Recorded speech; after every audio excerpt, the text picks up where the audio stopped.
कहानी है एक छोटे से हरे भरे गांव की जिसका नाम है रामपुर। यहाँ जैसे ही सुबह सूरज की पहली किरण धरती को छूती है, पूरा गांव जाग उठता है। कहीं खेतों में हल चलने लगते हैं तो कहीं चिड़ियों की चहचहाहट से माहौल जीवंत हो जाता है। हर इंसान अपनी रोजी रोटी की तलाश में घर से बाहर निकल पड़ता है। कोई खेतों में पसीना बहाने जाता है तो कोई गांव के मोड़ पर अपनी छोटी सी दुकान खोलकर एक नए दिन की शुरुआत करता है। उसी गांव में एक रमेश नाम का आदमी रहता था जो अपनी चिकन मसाला की दुकान चलाता था। लोग उसे प्यार से चिकन मसाला किंग के नाम से जानते थे, क्योंकि उसका बनाया हुआ चिकन मसाला इतना स्वादिष्ट होता था कि लोग उंगली न चाटते ही रह जाते थे। उसके चिकन मसाले का स्वाद ऐसा था कि उसे खाने के लिए लोग दूर दूर से आते थे। रमेश को रोज अच्छा मुनाफा होता था और उसकी दुकान पर हमेशा भीड़ लगी रहती थी। उस गांव के सरपंच थे ठाकुर बलवंत सिंह, जो दिल के बहुत बड़े इंसान थे। वो हमेशा गांव के लोगों की मदद करते रहते थे और हर सुख दुख में उनके साथ खड़े रहते थे। एक दिन की बात है, उसी गांव में बिहार से एक आदमी आता है जिसका नाम था विनोद। वो गांव में अपनी चिकन मसाला की दुकान खोलना चाहता था, लेकिन ना उसके पास रहने के लिए कोई घर था और ना ही दुकान लगाने के लिए कोई ठेला। वो गांव में इधर उधर भटक रहा था। तभी उसे गांव का एक आदमी देखता है और उससे कहता है, अरे भाई, तुम्हें मैंने यहाँ पहले कभी नहीं देखा। क्या तुम गांव में नए हो? हाँ भाई, मैं काम की तलाश में यहाँ आया हूँ, लेकिन ना तो मेरे पास रहने के लिए कोई मकान है और ना ही दुकान लगाने के लिए कोई ठेला। क्या तुम मेरी कुछ मदद कर सकते हो? माफ करना भाई, मेरे पास तो ऐसा कुछ नहीं है जिससे मैं तुम्हारी मदद कर सकूं। तभी विनोद आगे जाने लगता है। रास्ते में उसे एक और आदमी दिखाई देता है। वो उससे भी मदद मांगता है, लेकिन वहाँ से भी उसे कोई सहारा नहीं मिलता। लगातार निराशा हाथ लगने पर वो थक हार कर गांव के चबूतरे पर मायूस मन से जाकर बैठ जाता है। उसी समय पास से गांव के सरपंच जा रहे होते हैं। तभी उनकी नज़र चबूतरे पर बैठे विनोद पर पड़ती है। वे उसके पास जाते हैं और उससे पूछते हैं, अरे भाई, तुम कौन हो? तुम्हें मैंने गांव में पहले कभी नहीं देखा और इतने मायूस मन से यहाँ क्यों बैठे हो? जी, मेरा नाम विनोद है। मैं यहाँ काम की तलाश में आया था, लेकिन मेरे पास ना तो रहने के लिए कोई घर है और ना ही कोई ठेला जिससे मैं दुकान लगा सकूं। अरे तुम चिंता मत करो, मैं इस गांव का सरपंच हूँ, ठाकुर बलवंत सिंह। तुम मेरे गांव में आए हो तो अब तुम भी मेरे गांव के निवासी बन गए हो। और याद रखना, मैं अपने गांव के लोगों की हमेशा मदद करता हूँ। मेरे पास एक मकान है, तुम वहाँ रह सकते हो और जब भी तुम्हारे पास पैसे तभी सरपंच जी विनोद को उसका रहने का मकान दिखाने ले जाते हैं। सरपंच जी, मुझे रहने के लिए मकान तो मिल गया, बस मेरी एक और मदद कर दीजिए। मुझे अपनी दुकान खोलने के लिए एक ठेला चाहिए। गांव के किनारे एक राशन की दुकान है, वो मेरे भाई की है। तुम उसके पास जाना और कहना कि तुम्हें सरपंच ने भेजा है। तुम्हें वहाँ से ठेला भी मिल जाएगा। ठीक है सरपंच जी। रात भी हो जाती है और विनोद काफी थक चुका होता है, इसलिए वो आराम से सो जाता है। अगली सुबह होती है और विनोद सरपंच के भाई की दुकान के पास जाता है और उससे कहता है, भाई, मुझे सरपंच जी ने भेजा है। बताओ भाई, तुम्हें क्या मदद चाहिए? आप मुझे एक ठेला दे दीजिए जिससे मैं गाँव में अपनी दुकान लगा पाऊँ। ठीक है, लेकिन ठेले को अच्छे से रखना और मुनाफा होते ही पैसे चुका देना। हाँ ठीक है भाई। इस तरह विनोद को घर और ठेला दोनों मिल जाते हैं। विनोद को अपनी चिकन मसाला की दुकान खोलनी थी, इसलिए वो गांव की चिकन शॉप पर जाता है और कहता है, अरे भाई, मुझे ताज़ा ताज़ा 5 किलो चिकन दे दो और थोड़ा सा डिस्काउंट भी कर देना। अब से मैं नियमित रूप से तुमसे ही खरीदने आया करूँगा। आज तुम्हारा पहला दिन है, इसलिए मैं आज तुम्हें डिस्काउंट नहीं दे सकता। मैं कल से थोड़ा डिस्काउंट लगा दूंगा, लेकिन पहले तुम ये बताओ, तुम रोज 5 किलो चिकन लेकर करोगे क्या? मैं अपनी चिकन मसाला की दुकान खोलने वाला हूँ, इसीलिए मुझे चाहिए। अरे तुम्हें नहीं पता क्या, गांव में एक मशहूर चिकन मसाला किंग की दुकान है। वहाँ हर समय भीड़ लगी रहती है। तुम्हारा चिकन मसाला खाने कोई आने वाला नहीं है। तुम उसकी चिंता मत करो, मैं सब संभालूंगा। तभी विनोद सारा सामान लेकर घर की ओर जाने लगता है। वो घर पहुंचकर चिकन मसाला तैयार करता है और अपना ठेला लगा देता है। अपनी दुकान का नाम वो रखता है बिहारी चिकन मसाला। लोग ये देखकर सोच में पड़ जाते हैं कि गांव में पहले से चिकन मसाला की दुकान होने के बावजूद इसने अपनी नई दुकान कैसे खोल दी। काफी देर हो जाती है, लेकिन उसके ठेले पर कोई भी नहीं आता। तभी वहाँ से दो दोस्त आते हैं और कहते हैं, अरे भाई, तुम्हारी दुकान नहीं चलने वाली है, बेहतर है तुम कोई और काम ढूंढ लो। अरे भाई, मेरा चिकन मसाला भी बहुत स्वादिष्ट है, एक बार खा कर तो देखो। ठीक है भाई, तुम इतना कह रहे हो तो एक एक प्लेट लगा दो, खाकर स्वाद चख लिया जाए। तभी विनोद दोनों को खाने के लिए दे देता है। दोनों दोस्त चिकन मसाला खाने लगते हैं और खाकर कहते हैं, देखो भाई, तुम्हारा चिकन मसाला भी अच्छा है, लेकिन तुम उस चिकन मसाला किंग से बेहतर नहीं बना सकते, और लोग भी यहाँ खाने आने वाले नहीं हैं, इसलिए तुम कोई और काम ढूंढ लो। ये कहकर बना सकते, और लोग भी यहाँ खाने आने वाले नहीं हैं, इसलिए तुम कोई और काम ढूंढ लो। ये कहकर दोनों दोस्त वहाँ से चले जाते हैं। वहीं गांव में दो दोस्त थे, टोना और मोना। वे दोनों बहुत ही अच्छे दोस्त थे। वे गांव के चबूतरे पर बैठे थे और आलस से समय बिता रहे थे। तभी टोना मोना से कहता है, अरे मोना भाई, हम कब तक यहाँ बैठे रहेंगे? चलो यार, कुछ खाने चलते हैं, पेट में चूहे कूद रहे हैं। हाँ सही कहा, लेकिन हम क्या खाने चले? अरे गांव में चिकन मसाला किंग की दुकान है, उसी की दुकान पर चलते हैं। हाँ वो तो ठीक है, लेकिन बस खाने में मजा नहीं आएगा। क्यों ना हम शर्त लगाएं, जो सबसे ज्यादा प्लेट चिकन मसाला खाएगा उसे हारने वाला 500 रुपए देगा। हाँ, ये तो तुमने मजेदार बात कह दी। अब तो मुझे जोश आ गया है, तुम देखना मैं तुमसे ज्यादा ही खाऊंगा। चलो चलो, देखते हैं किसमें कितना दम है और कौन फीका पड़ता है। तभी दोनों दोस्त चिकन मसाला किंग की दुकान पर जाने लगते हैं और रमेश से कहते हैं, अरे रमेश भाई, हम दोनों को चिकन मसाला खाने को दे दो, और आज बस तुम प्लेट लगाते रहना, क्योंकि हमने शर्त लगाई है, जिसने ज्यादा खाया उसे हारने वाला 500 रुपए देगा। अरे वाह, ये तो मजेदार लगता है। चलो इसी बहाने मेरी और ज्यादा बिक्री भी हो जाएगी। रमेश दोनों को चिकन मसाला लगा देता है और वे दोनों खाने लगते हैं। दोनों एक एक प्लेट खत्म करते हैं और दूसरी प्लेट लगाने के लिए कहते हैं। रमेश दूसरी प्लेट भी लगा देता है। वे दोनों फिर से खाने लगते हैं। ऐसे ही खाते खाते दोनों 4-4 प्लेट चिकन मसाला खत्म कर देते हैं। फिर जब मोना 5वीं प्लेट लेने जाता है, तभी टोना कहता है, अरे मोना भाई, मैं हार मानता हूँ, अब मैं और नहीं खा सकता। अरे टोना, अभी तो मैं और 4-5 प्लेट खा सकता हूँ। तुम्हारा सबून तो बड़ा स्लो है, इतनी जल्दी हार मानते हो? कोई बात नहीं, लाओ मेरे 500 रुपए। तभी टोना मोना को 500 रुपए दे देता है। मोना बहुत खुश होता है और दोनों वहाँ से अपने अपने घर जाने लगते हैं। ऐसे ही रमेश की दुकान चलती रहती है और उसे बहुत मुनाफा भी होता है। वहीं दूसरी तरफ बिहारी की दुकान पर एक बूढ़ा आदमी आता है और कहता है, अरे भाई, तुमने तो आते ही अपनी चिकन मसाला की दुकान लगा दी। चलो एक प्लेट लगा दो, खाकर स्वाद देखा जाए। तभी बिहारी उस बूढ़े आदमी को एक प्लेट चिकन मसाला लगा देता है। वो खाने लगते हैं और खाकर कहते हैं, अरे क्यों पड़े हो चक्कर में? कोई नहीं है चिकन मसाला किंग के टक्कर में। तुम अपनी दुकान बंद कर दो, तुम्हारे पास लोग नहीं आने वाले। ये कहकर वो बूढ़ा आदमी वहाँ से चला जाता है। ये सब सुनकर विनोद को बहुत गुस्सा आता है। ये सोचकर विनोद का खून खौलने लगता है। वो मन ही मन कहता है, सब लोग मेरा मजाक उड़ा रहे हैं। अगर मैंने उस रमेश चिकन मसाला किंग वाले का कुछ नहीं किया तो मेरी दुकान अच्छे से चलने से पहले ही बंद हो जाएगी।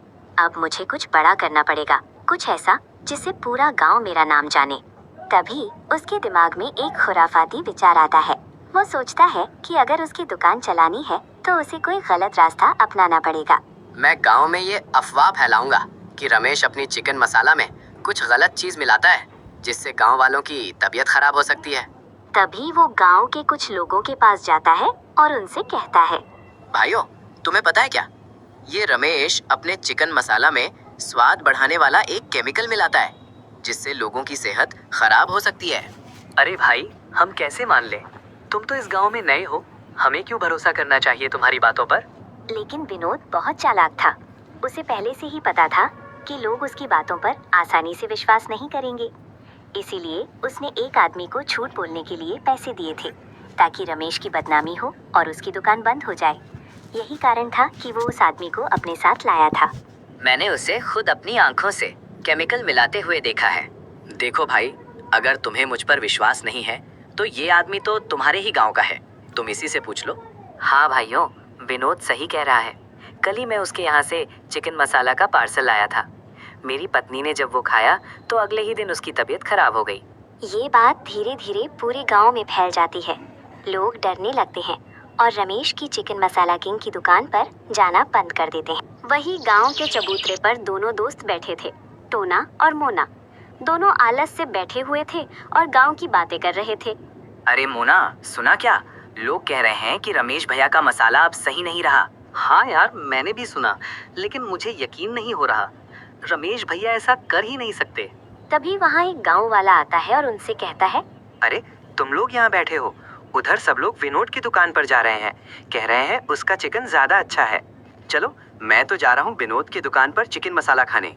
तुम लोग भी अब से वहीं खाने आना। ये कहकर वो वहाँ से विनोद की दुकान पर जाने लगता है। तभी टोना सोचते हुए मोना से कहता है, यार कुछ तो गड़बड़ है। अचानक से सब लोग कैसे बदल गए? मुझे लगता है कोई ना कोई खेल चल रहा है। लेकिन हमें इससे क्या, हमें तो अपने मस्ती से मतलब है। टोना और मोना को अंदर ही अंदर शक होने लगा कि मामला कुछ और है, लेकिन उनकी आलस की आदत की वजह से वो कुछ कर नहीं पाए हैं। वहीं दूसरी तरफ विनोद की दुकान अब चलने लगती है। जहाँ पहले सन्नाटा रहता था, अब वहाँ धीरे धीरे लोगों की भीड़ जुटने लगती है। विनोद ये सब देखकर मन ही मन खुश होता है और सोचता है कि उसकी चाल काम कर गई। लोगों ने अब रमेश की दुकान छोड़ दी और विनोद की दुकान पर जाने लगे। हर समय विनोद के ठेले पर भीड़ लगी रहती थी। लोग बड़े मजे से उसका चिकन मसाला खाते थे। धीरे धीरे उसका सारा चिकन मसाला खत्म हो जाता है। विनोद अपना ठेला समेटता है और घर की ओर चल देता है। घर पहुंचकर वो बिस्तर पर खुशी से बैठता है और अपने आप से कहता है, आखिरकार मेरी मेहनत रंग लाई। अब मेरा नाम भी इस गांव में चलने लगा है। मेरी तरकीब काम आ गई। अब तो लोग बस मेरे पास ही आएंगे। फिर वो सरपंच जी को मकान का किराया चुका देता है और सरपंच के भाई को ठेले के पैसे भी लौटा देता है। अगली सुबह होती है। अब विनोद रोज 10 किलो चिकन लेने जाता है और घर आकर चिकन मसाला बनाता है। फिर अपना ठेला लगाता है। धीरे धीरे लोगों की संख्या बढ़ने लगती है और सब बड़े मजे से उसका चिकन मसाला खाने लगते हैं। वहीं गांव के सभी लोग चिकन मसाला किंग की दुकान पर जाना बंद कर देते हैं। उस दिन रमेश अपनी दुकान पर अकेला बैठा था। आज फिर कोई ग्राहक नहीं आया। वो अपने मसाले को देखता है और सोचने लगता है, मैं तो वही मसाला बना रहा हूँ, फिर लोग क्यों नहीं आ रहे? तभी उसकी दुकान के वहाँ एक बच्चा आता है। उसे देख रमेश उससे कहता है, अरे बेटा, कितने रुपए का चिकन मसाला लगाऊं? अब तो मैंने अपने चिकन मसाले का दाम भी और कम कर दिया है। तभी वो बच्चा रमेश से कहता है, रमेश भैया, मम्मी ने मना किया है यहाँ से चिकन लेने को। लेकिन ऐसी क्या बात हो गई कि तुम्हारी मम्मी ने यहाँ से चिकन लेने से मना कर दिया? पहले तो बड़े चाव से यहाँ का चिकन मसाला खाती थी। कह रही थी आपका खाना अब अच्छा नहीं है और अब आप अपने खाने में कुछ मिलाते हो। ये कहकर वो बच्चा वहाँ से चला जाता है। ये सुनकर रमेश का दिल और टूट गया। कुछ दिन ऐसे ही बीत गए। रमेश रोज अपनी दुकान खोलता, लेकिन ग्राहक बहुत कम आते। वो सुबह से शाम तक इंतजार करता रहता, शायद आज कोई आ जाए। लेकिन पूरा दिन निकल जाता और उसकी दुकान खाली ही रह जाती। रमेश सोच में पड़ जाता है कि लोग उसकी दुकान पर खाने क्यों नहीं आ रहे हैं। आखिरकार वो अपने एक रेगुलर कस्टमर पास जाता है और उससे पूछता है, अरे भाई, ऐसा क्या हो गया? अब तुम भी मेरी दुकान पर खाने नहीं आते? अरे भाई, तुम अपने खाने में केमिकल मिलाते हो, इसीलिए हम गांव वालों ने तुम्हारी दुकान पर आना बंद कर दिया है। तुम्हें ये सब किसने बताया? गांव में जो दूसरा चिकन मसाला वाला है ना, विनोद, उसी ने ये सब हमें बताया है।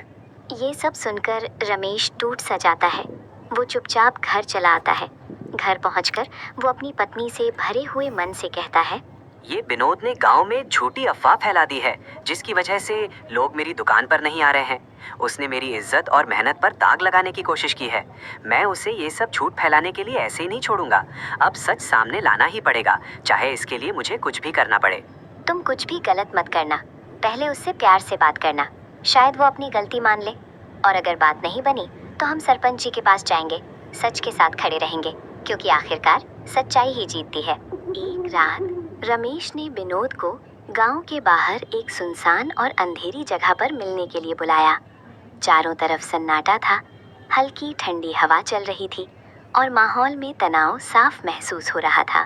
दोनों के बीच बातें शुरू होती हैं। रमेश गंभीर आवाज में विनोद से कहता है, देख विनोद, तू अच्छा नहीं कर रहा है। तूने गांव में मेरा नाम बदनाम करने के लिए सब जगह झूठ फैलाया है। मैं तुझे एक मौका देता हूँ, सबके सामने मुझसे माफी मांग ले और गांव वालों को पूरा सच बता दे।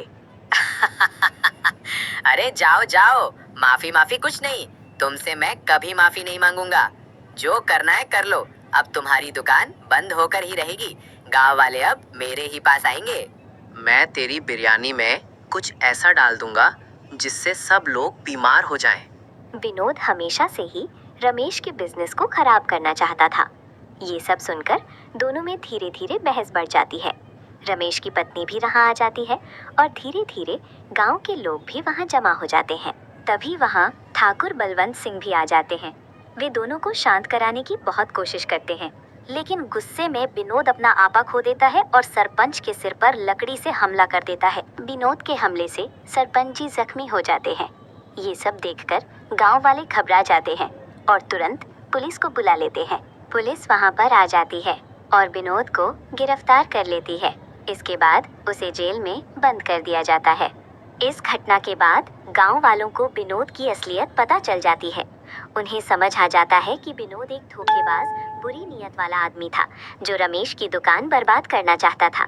कुछ दिनों में सरपंच जी भी ठीक हो जाते हैं। उन्होंने रमेश से उसे गलत समझने के लिए माफी मांगी। रमेश की दुकान फिर से चल पड़ी। गांव वालों ने उसके स्वादिष्ट चिकन मसाला का दोबारा आनंद लिया।